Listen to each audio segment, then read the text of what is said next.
Hi, Mr. Willah Mudolo. Thank you very much for giving us a bit of your time to talk about the current situation in the Republic of Zambia. You are a presidential candidate seeking to wrestle power to become the next president of the Republic of Zambia.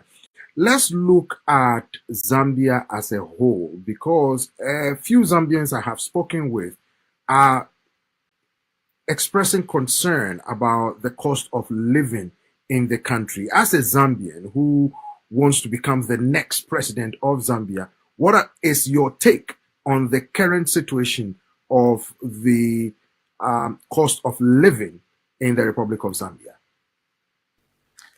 Thank you, Peter. Before we begin, I'd like to take this opportunity to sincerely thank you for giving me an opportunity to speak to the audience, your audience across Africa and the world. Yeah, so I'll start with the first question in terms of the cost of living. Indeed, Zambia's economy, it is in crisis. I think this is something that it is known to the rest of the world, and purely because we have mismanaged, and the mismanagement is not starting today. It has been there from the first regime, second regime, and the current regime. The reason is that Zambia has been dependent from the side of the net export earnings. We have depended on copper alone, and we have failed to diversify the economy. We have failed to mobilize domestic capital to finance tradable sectors that would generate and increase the surpluses domestically. So right now, we're in a situation where you'll find that there is a problem, and this problem is quite urgent. If you look at the CPI in monetary terms, you'll find that the basket of a family to manage its affairs normally, which falls within the physiological needs, you are looking at 11,000, which is basically about $450 in dollar terms. And then look at the earnings of the civil servants, especially those who are employed by the government. Most of these people, they earn between $200 to $320. And how do you expect these people to survive under such conditions? So as a result of such, this is what now you'll see that there's rampant increase of corruption activities in the government institutions. The crime levels have increased because it has affected even the ordinary person, because these are the people who buy and be able to become the market, to the marketeers, the entrepreneurs, those that are in the informal sector. So where we are right now, we're in a situation where the government's intervention is very, very critical. And the only way, in my opinion, I think we have to look at how do we diversify our economy. But the government says it's diversifying the economy and they are doing best for the people, and it will take a little bit of time for the measures they've implemented to actualize, for Zambians to see the benefit. Why do you disagree? I very much disagree, because right now, if you look at what is the government doing in terms of looking at the domestic social investments, and if you ask every Zambian, the key component that you are going to get from the Zambian people is that we have a crisis of energy, electricity. Electricity is one of the key enablers for every economy to thrive. There's a shortage of electricity. There's a shortage of, fuel, basically. In most cases, we run out of fuel as a country. So if the government, which has been in power for 4 years, good 4 years, it cannot take this number of years for the government to see the positive change or the positive outcomes. The government has ignored the part of focusing on the primary sector, which should be able to generate. You're looking at agriculture, the mining sector, because even the mining sector, we have focused more on copper loan. The mining sector for Zambia alone, it is very broad. We have gold, we have emeralds, we have manganese, we have lithium, we have even oil, which Zambia today is not a producing country, but we have that potential. We have such resources that we can leverage. But then you look at what diversification mechanism that the government has implemented in the agriculture sector, for example. Right now, there are farmers who have not been paid after harvesting their crop, and they have sold the crop to the government through a government institution, which is Food Reserve Agency, which is FRA. Farmers are still not paid. This is October.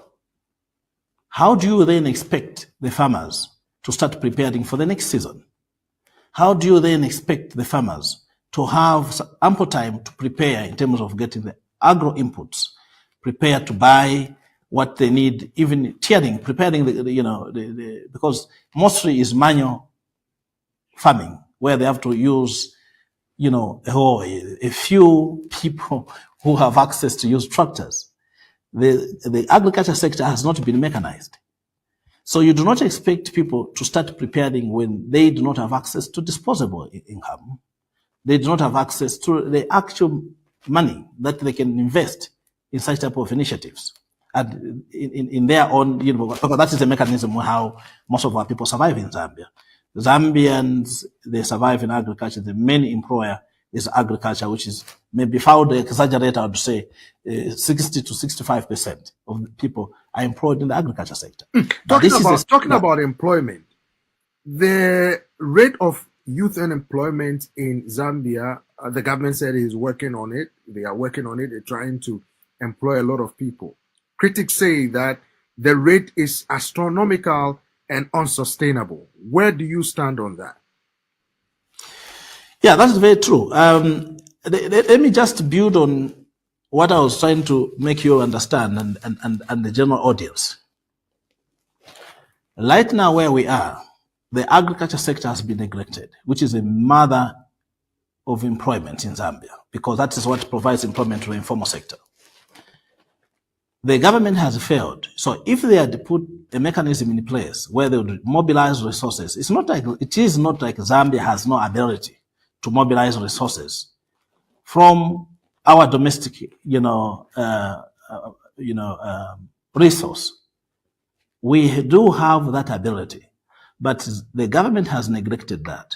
And that is the reason why, according to Afrobarometer report, you'll see that about 50%, 54% of the youth are unemployed. And this is where the actual human capital is to drive the economic growth and development.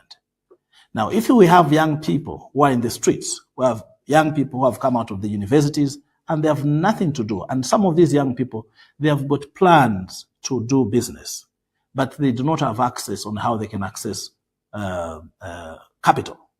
So in my opinion, the government has neglected to look at the mechanism that we can leverage our own domestic resources like the mining sector, the agriculture itself, to leverage that and mobilize resources. That is something that is outside the plan of the current regime.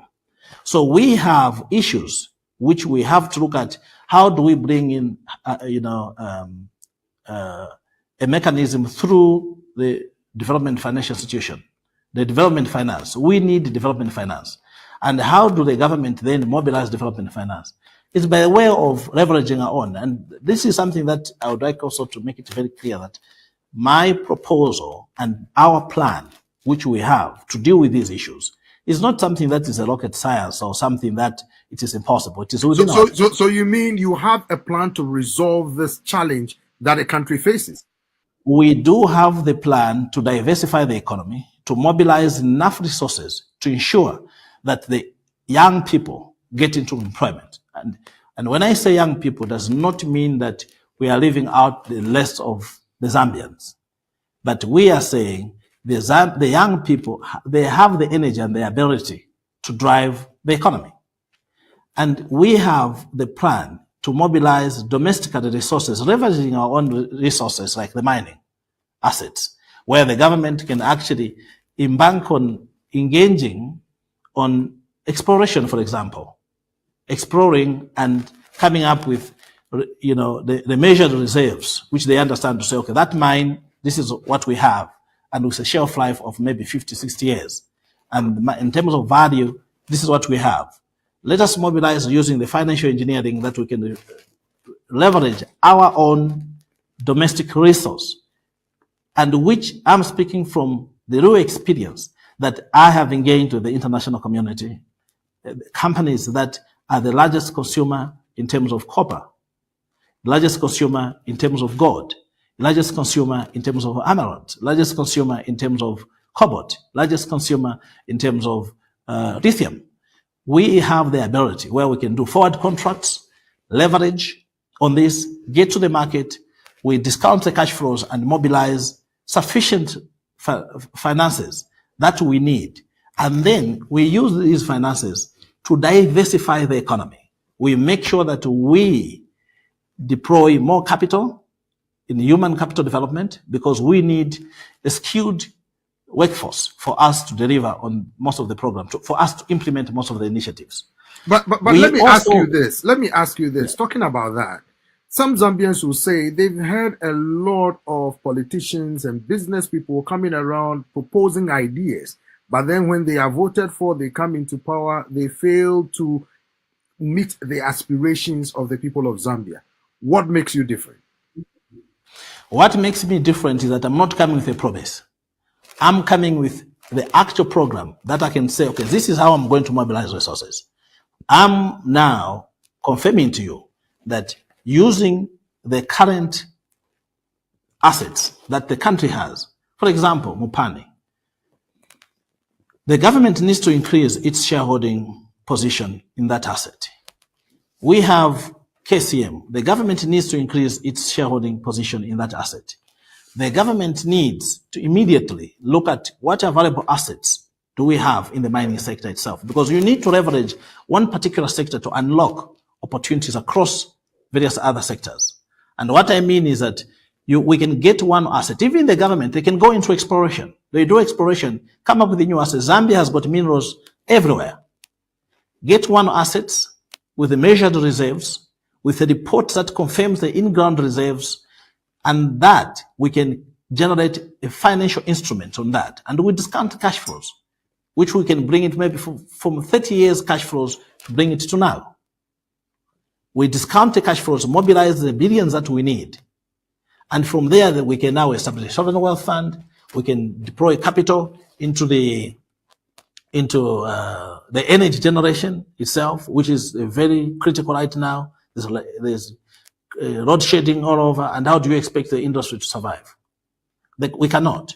So instead of austerity measures, which the government is putting in place to manage its, to manage our economy and the government spending and all that, how do you do that? All I would do is our ultimate objective is to expand the revenue generating base. So we look at that and we say, okay, we do not, because if you bring your street measures, Peter, you are saying you should not be able to buy medicine, you should not be able to buy commodities, which is fuel, which is very critical. You should not be able to buy agriculture equipment, which you need now to expand, the production levels in terms of the output from agriculture as one of the critical sectors. We have to invest in the mining sector. We diversify. Every country to become prosperous must have several line of product lines for export. So what I'll do, instead of looking at import compression, I would expand the export side of the export base. I'll expand the export base. And how you expand the export base is to ensure that you look at what do you have on the asset side of the balance sheet. Okay, we have the mines. Let us get one of their mining asset. We discount the cash flows now, mobilize resources. We get billions that we need, either through cutting deals, negotiating with the major, for instance, copper consumers or end users. We negotiate deals to say, we are giving you, for example, an offtake agreement for maybe 30 years, or maybe even 50 years. But we need maybe 10 to 15 billion or $20 billion now. Pay us upfront. Or we generate, or just from there, even if we don't cut deals of such nature, we can still have the contract, which we can go to the market, have an insurance contract on that, which is a lap. We immunize it, go to the stock exchange and discount those cash flows and make sure that we have money now. That would go in critical tradable sectors where we can now diversify the economy. So well put. We'll come to your transformation agenda, what you plan to do, what Zambia should expect from your presidency if they give you the mandate to do so. But let's look briefly at the political space in Zambia, because a lot of complaints have been raised that the political space has been narrowed.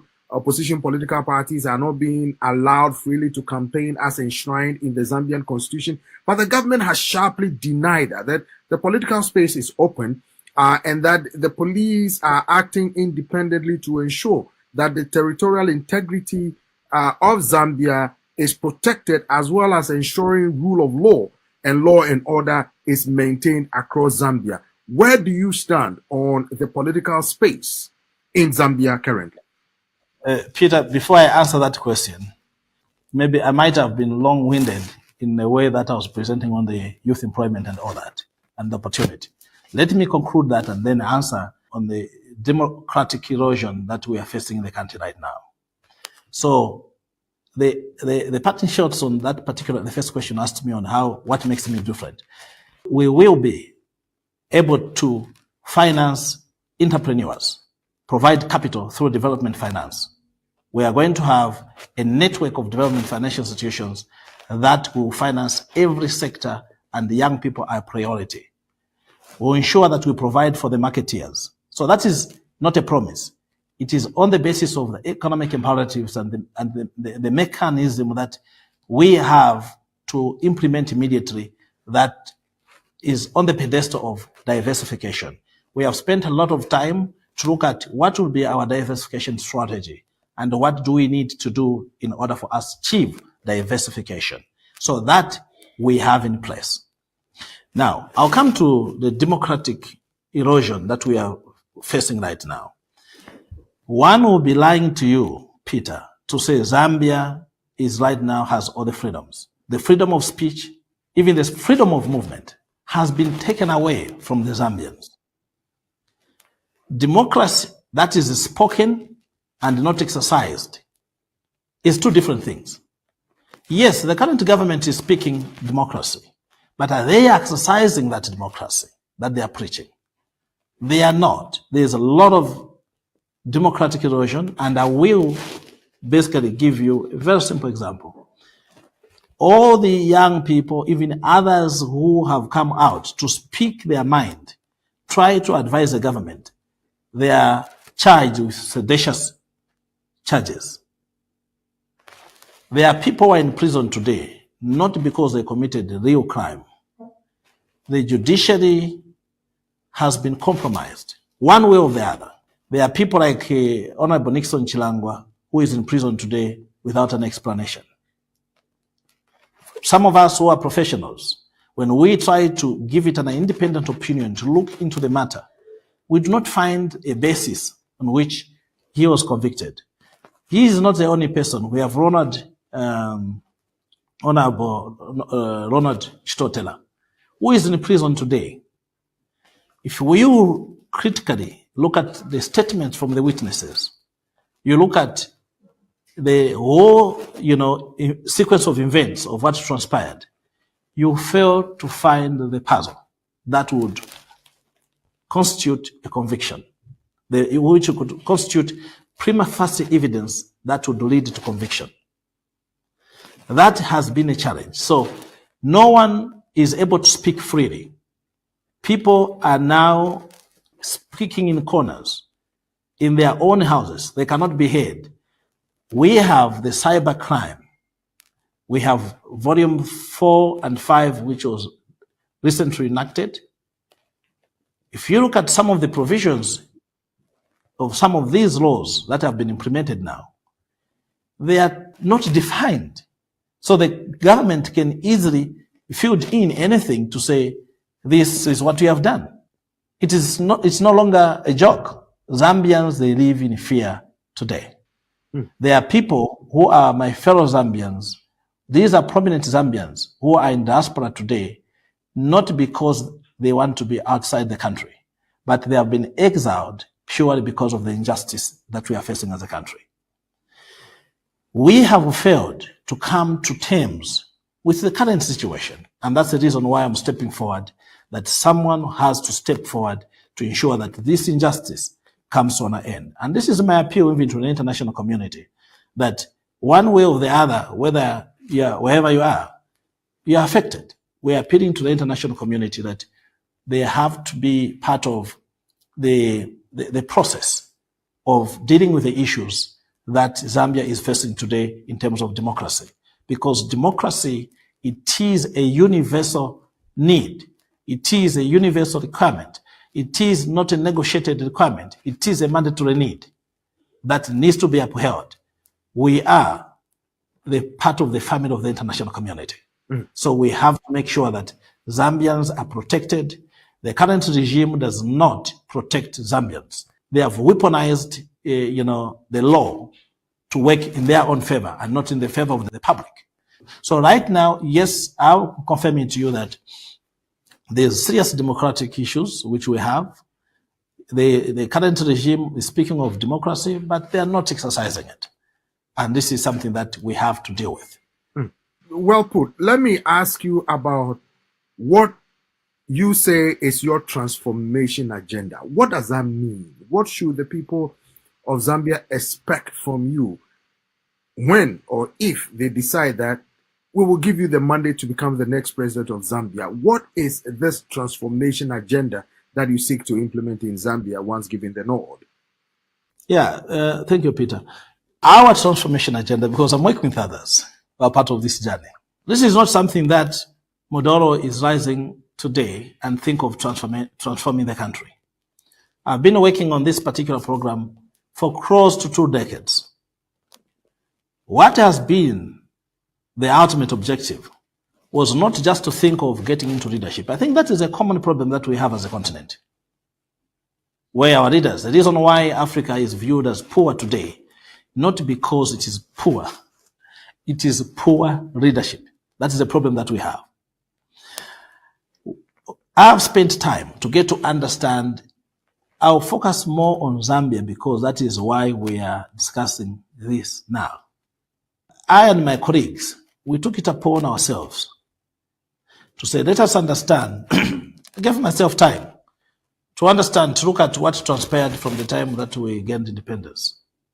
And we discovered that there was need for us to usher in the economic independence. And this would not just come without us understanding what has been the root cause of the failure of our transformation agenda.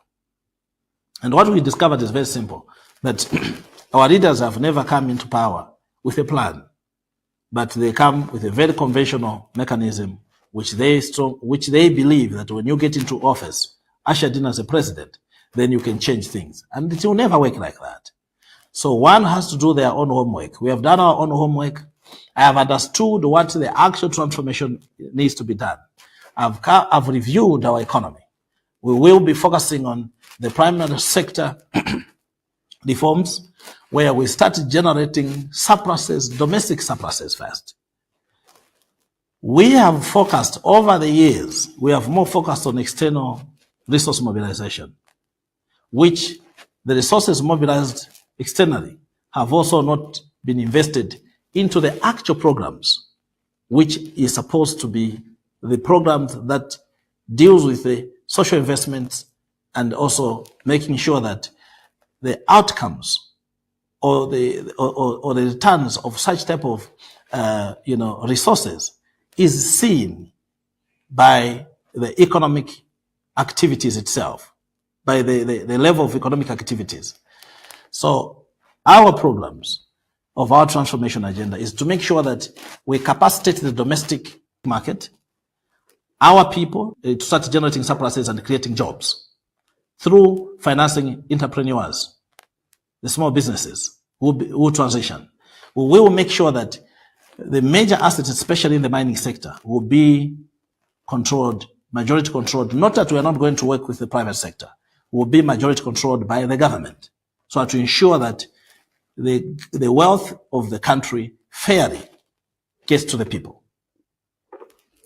We have a youth empowerment policy that is going to look at empowering the youth so that we can produce the Zambian Bill Gates.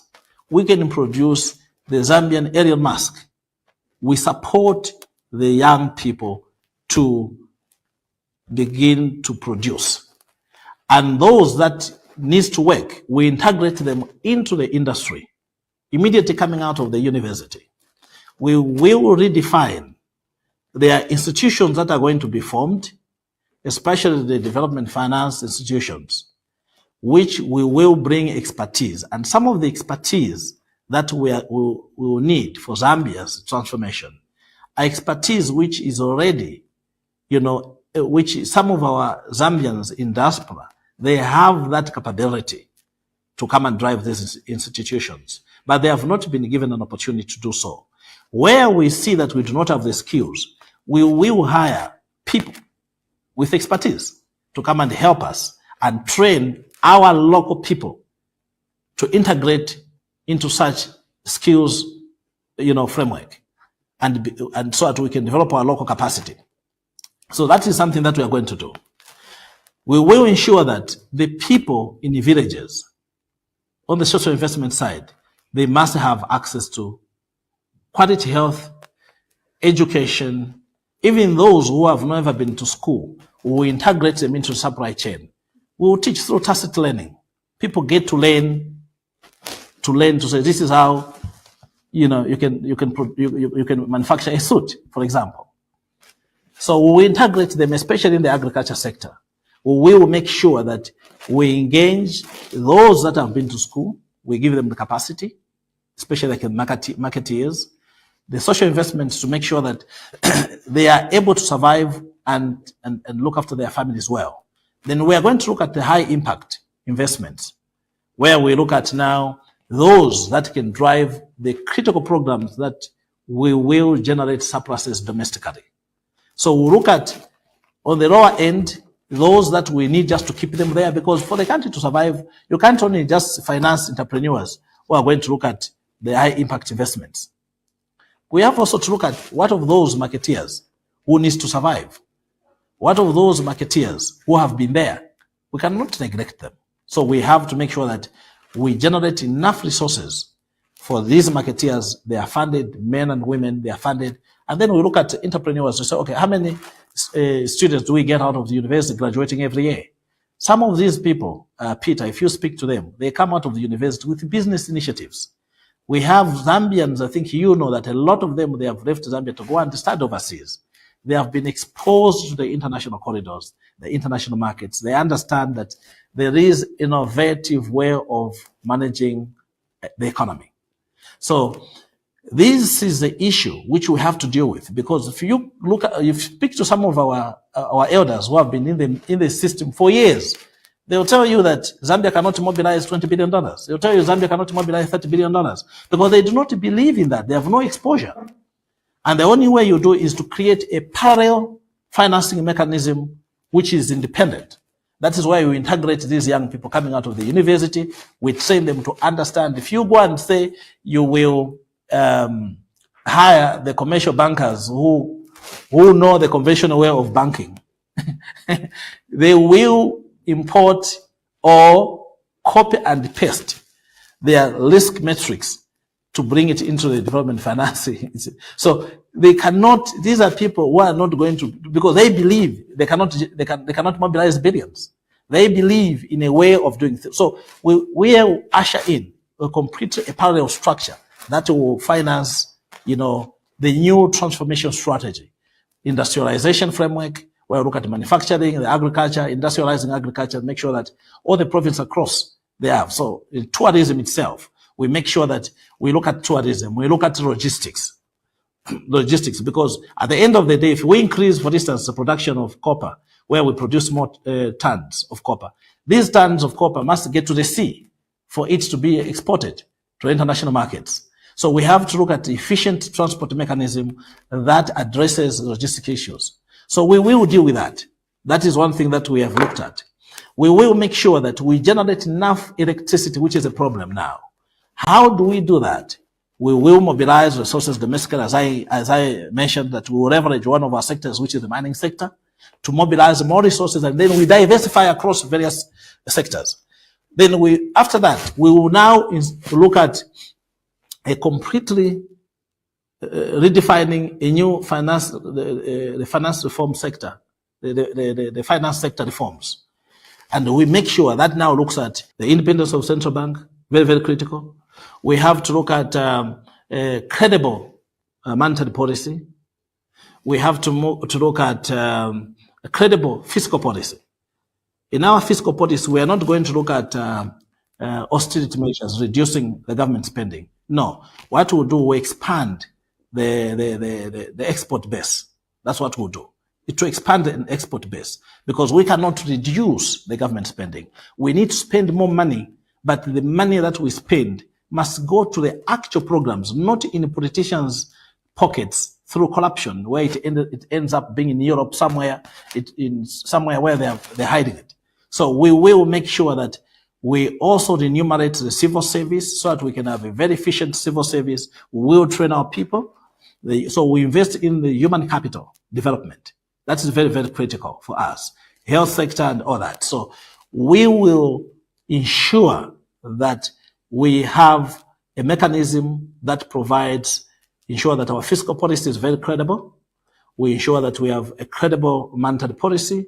We ensure that there's independence on the central bank side, so that, you know, the economic activities, they are not impaired, they're not trampled upon through the political interferences. We'll look at that. So we will look at various components. We want to generate more electricity. Right now, that's the main challenge. We will look at, you know, all the options that actually we intend to put in place. Of course, I'll be very clear to you that there is no renewable energy that can propel industries. The renewable energy cannot propel industries. For instance, for a country like Zambia, Zambia needs, you know, the energy load base, which, you know, comes from the hydrocarbons. So that is something that we are going to look at. Okay. So that is the area, and that's what we intend to do. That's what makes me different as I stick the mandate. So I'm coming in with a program that is very, very, especially on the power sector reforms. That is something that I wanted actually to emphasize, that we will look at the baseload energy. That is the solution. Baseload energy, that is the solution. So this brings in more various options of energy generation and does not look mostly focus on renewable energy. Renewable energy will not transform any economy. We need a lot of energy, a lot of electricity. So that is something that we have a mechanism that the power sector reforms are very, very critical for the economy to thrive. Then we'll look at logistics as well. Yeah. You've made your point. Thank you very much, presidential aspirant, Mr. Willah Mudolo, and we wish you the best, that the people of Zambia will hear you about the plans that you have for them to transform their lives, and we wish you the best of luck. Thank you so much, Peter, and to my fellow Zambians. Let us get together to ensure that we transform our country. Thank you. Thank you.